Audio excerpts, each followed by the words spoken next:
Hello everyone and welcome back to another video from Wake&Tech.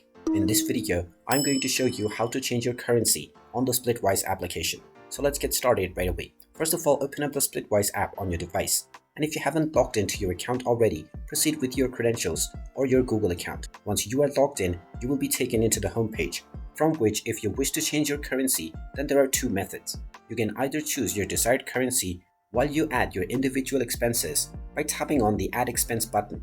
And then from the Add Expense menu, you can simply tap on the currently selected currency and then choose from the list available. If you wish to change your currency once and always use the same one, tap on the account icon at the bottom right corner and then tap on the gear icon and then tap on the edit icon at the right side of your username. This will now take you into the account settings page, from which you will see the default currency section. Click on the drop down menu and then choose which currency you want to use for the entire application.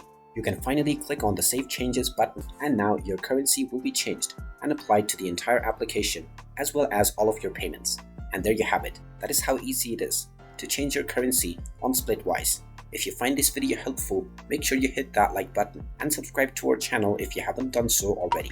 Also ring that notification bell to never miss another update from us. Thank you for watching, and I will see you again in the next video.